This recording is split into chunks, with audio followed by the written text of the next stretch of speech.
Hey Run Junkies, ever since 1971, people have compared Disneyland to Walt Disney World. And as Run Disney events have grown in scale, that debate has kind of spilled over into the running community. So let's compare and contrast Run Disney events coast to coast in California and Florida. I'll give you my personal opinions of each, considering that I have completed exactly one event at each location, giving me just enough information to be dangerous and hopefully enough insight into what makes these two events similar but different. First, we have to start with what makes these two resort locations different to begin with, without the long, albeit fascinating story behind them. Walt Disney saw his vision come to life when Disneyland opened its doors in 1955. The park grew up in the already developing neighborhood of Anaheim, California, and could only grow as far as the suburb would allow. Today, Disneyland Resort includes 2 parks, 3 resort hotels, Downtown Disney, and all of the on-property parking, covering just about 500 acres. Not long after Disneyland opened its doors, Walt made what seemed like the craziest purchase at the time. Tens of thousands of acres of swampland in Central Florida. In 1971, Walt Disney World Resort opens and the complex stretches over 27,000 acres or 43 square miles of land and includes 4 major theme parks, 2 water parks, Disney Springs Shopping and Restaurant District, a transit center, a massive sports complex, 5 golf courses, and 25 resort hotels. Now that we have a concept of comparative scale, we can look at these two venues from a race director's point of view, and we can see some significant differences. There are 4 major event weekends at each location for a combination of 8 event weekends here in the States. I'm leaving Disneyland Paris out of this whole mess because all of which include a 5K, a 10K, a half marathon, and at least one back-to-back race challenge. At Disneyland, you have Star Wars Lightside, Tinkerbell, the Disneyland Half Marathon, and Superheroes, with each of these races almost perfectly dispersed across the calendar year. Walt Disney World hosts Marathon Weekend, which, as the name suggests, is currently the only full marathon on the Run Disney circuit, the Princess Half Marathon, Star Wars Dark Side, and Wine and Dine. And these races are a little bit more loaded in the cooler months because, let's face it, no one wants to run a half marathon in July in Florida. I mean, maybe you do. Now, when it comes to course layouts, this is where we start seeing big differences. All events at Walt Disney World can be held entirely on property, and that includes a full 26.2 miles of a marathon. The shorter races at Disneyland can also claim that they stay completely on property, but once you get into the half marathon, the property's just not big enough to accommodate 13.1 miles, which means that those events spill out into the streets of Anaheim. Doing so, though, makes these events very similar to other large half marathon type events like the Rock and Roll event series. You're running past and through some of Anaheim's more iconic landmarks. But back over in Florida, it's nice to be running completely on property, but what that means is that several stretches, like miles at a time, you are running backstage, which means there's no fan or entertainment or public access for people to come cheer you on. It's very quiet along some of these stretches of roads for a good chunk of time. But because Disneyland half marathons do run out into the public streets, there's a lot of time and space for the entire community to come out and support you. Another major difference between these two venues is the proximity to the hotels. If you are staying on site at the Disneyland Resort hotels or in one of the nearby Good Neighbor hotels, you can practically roll out of bed and find the start line. But from Florida's Walt Disney World Resort hotels, it's almost required to get on a bus to get to the start line. Post-race at Disneyland, you have almost immediate access to Downtown Disney's Shopping and Restaurant District, which means that you have a wide variety of breakfast options from which to choose. But at Walt Disney World, when you get across that finish line, you have a box and a banana.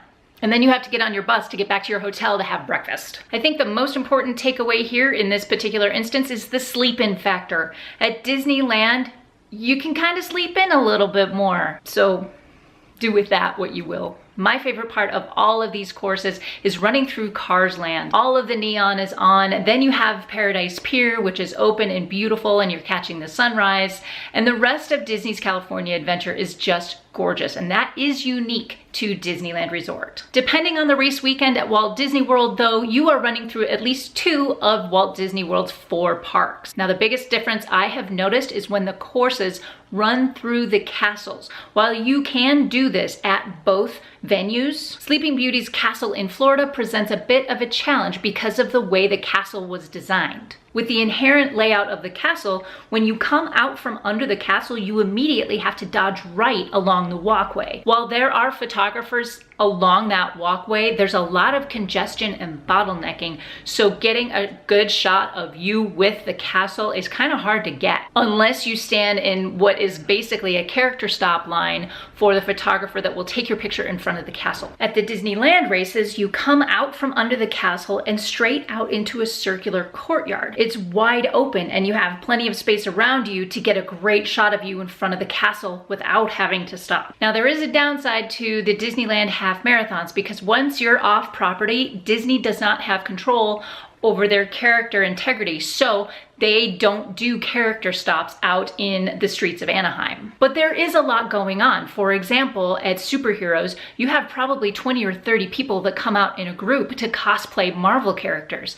You have the Red Hat ladies, and there are a ton of bands, but it's up to the city of Anaheim to kind of entertain us as runners. We are relying on the city of Anaheim to kind of keep us going and motivated. But I will say that they do that in spades. They are one of the most supportive communities for a run that I have ever seen. Walt Disney World, on the other hand, has a lot of opportunity to create character stops and provide entertainment on property. Because of each venue's size and therefore capacity and draw, the participant field between these 2 venues is dramatically different. So let's talk attendance and registration, which is not necessarily reflective of each venue or each race's popularity as much as it is the destination and what each venue can accommodate. So I looked at the finishers numbers across all the 10Ks and all of the half marathons here in the States across 8 events, and here's what I found. Walt Disney World's 10Ks averaged almost 11,000 finishers, while the average number of 10K finishers at Disneyland's 4 events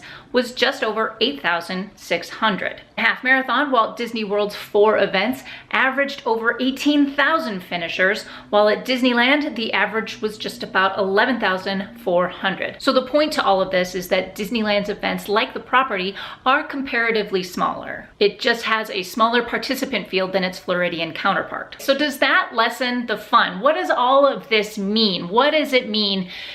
Am I choosing favorites here?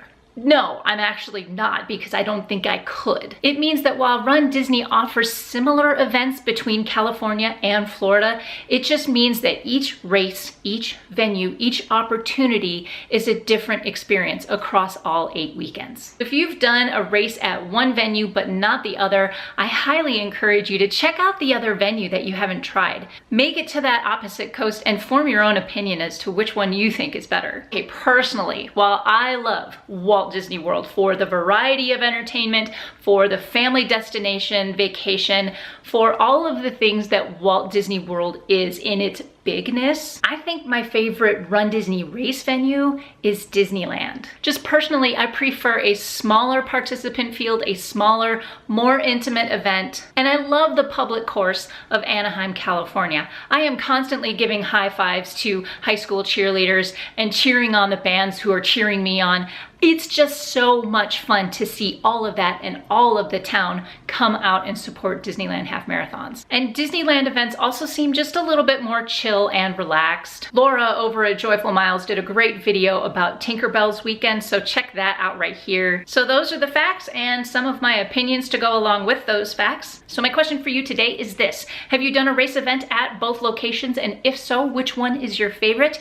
Or if you haven't done a race at both locations, what race would you like to do on the opposite coast? Please leave your thoughts and comments in the box below. And as always, please give me a thumbs up and subscribe for more tips and tricks from Running with Grace. That's it from me today. Thank you so much for watching. Go find your awesome. Until next time, happy running.